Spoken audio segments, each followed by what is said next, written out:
everybody, it's Loren from LazyCoffeePrincess, and today I am here with a review of this book, Wormwood by D.H. Nevins. I read this book for the reading quest and I honestly enjoyed it so much, so let's just go ahead and dive right on in. So here's a short little synopsis. This book is basically about the end of the world, post-apocalyptic, and it's told from the view of a biblical stance where there's the end of the world and it's all in God's plan. So there's this girl who really enjoys hiking, Callie, and it follows her on her journey to survive in this world. And she manages to survive this horrible, disastrous event that starts this whole end of the world and everything. And she finds another hiker that she had met 10 years prior and had feelings for at the time. And so it's kind of about her story of figuring out how to survive and figuring out her feelings for this other guy, Tiamat. That's what I'm going to call him. I'm not exactly sure how to pronounce his name, so Tiamat, whatever, that's him. First of all, I do want to say that this book was such an amazing read, and I enjoyed it so much. And it's a heck of a debut novel for D.H. Nevins because it was so enjoyable, and it was actually really fast-paced, and just the whole storyline and the story concept and then all of the characters were just, oh my gosh, they are so freaking good. The story is also really absorbing, so like I'd be sitting at Starbucks or I'd be sitting in my bed and I would be reading and I would just forget where I was and I'd feel as if I was actually there watching this unfold. It was such a cool experience having that. And whenever I get that feeling from a book, I just know that I'm going to love it. So before I dive right into the review, I just want to say that I'm giving Wormwood a 4.5 out of 5 stars. The only reason why it lost like half a star was because one of the characters in the beginning, he was difficult, and it annoyed me so much in the beginning, but it like really tied the end together, so it's okay, you know, but I really loved it. Okay, so the two main characters in this book are Tiamat and Callie, and throughout the story, they have this love, relationship, connection, but also a survival connection that they have to deal with. So it kind of follows them along on that path, and you get to see how they develop and how their feelings develop towards the end of the book. But in the beginning of the book, I really just liked Tiamat because he was so mysterious and brooding, and he wanted to be so protective, and in the beginning I was like, this doesn't seem quite right, I'm not all the way sure about this. I don't know if I actually like him or if I just don't like his character qualities. But then here comes Callie, and she's just this strong, kick-ass lady, and she's like, I know how to survive, I don't really need you. And so it was just Callie was just such an awesome character. I think why I liked him so much throughout the book, especially towards the end, I really enjoyed him. It was because, even though he's this creature who has caused all this destruction, you would believe that he's lacking humanity and being human like the rest of us. But as he starts to develop these feelings for Callie and accepts these feelings, you can see how he begins to get more human and how he starts to have more feelings and how it affects the whole story and how it affects his brethren or, the whole part. So both these characters were really awesome to root for, which made the book so much fun.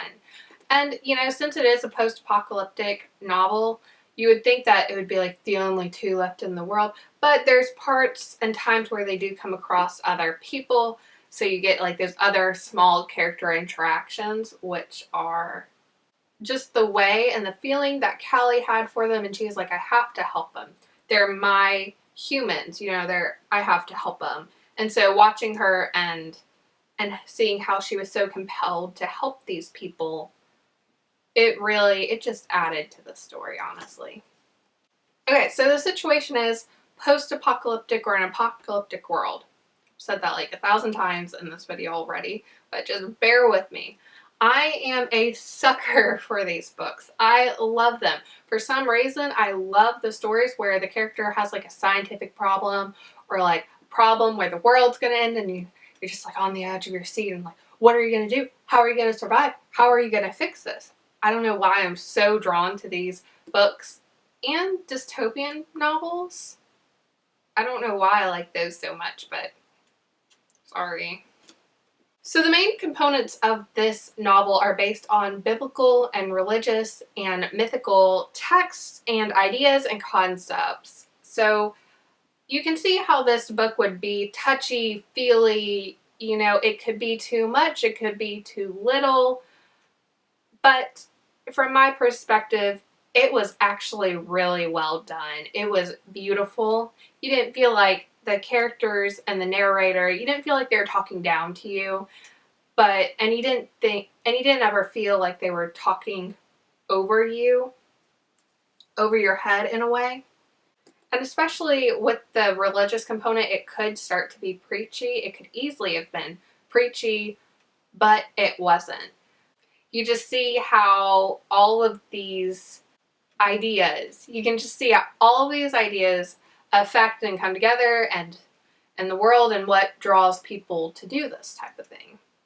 And even though I have a religious background and I've kind of moved away from that, I feel like even if you didn't have any religious background, you could pick up this book and automatically understand what was going on because she explains it so well, but without being too annoying about it. You know, you could easily, it was a fine borderline, and she just wrote this story beautifully. I loved it. I am going to give Wormwood 4.5 out of 5 stars, and I really, really, really, really enjoyed it. And it was just such a good book. And I know not a lot of people have read this, and I'm glad that I found this book from Twitter, and I actually stood out on a limb and I bought the book and I read it.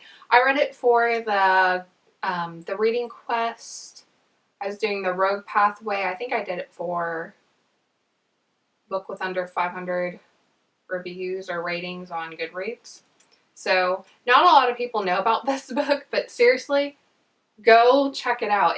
Okay, also go check out my blog post because Miss Nevins, she also did an author interview with me, which I am so excited for, and I was so excited to share with you guys. So go check that out. It's more in depth about this book and what to expect from her next book, the sequel to Wormwood, which I'm also really, really excited about. So go check that out. It's spoiler free, just kind of like how this review sort of was. And if you just can't get enough of me, go ahead and follow me on all my other social media, Instagram, Twitter. I think that's it. And my blog. Okay guys, so thanks for watching this review, and I will see you next time. Bye guys. I need to not pick up my phone. I'll go straight to airplane mode. Find something to do. I know I can be a little bit cold, but my third eye is going blind. I'm on a line with my body and mind. It's playing tricks. I say I'm fine, but really it's hurting me deep inside.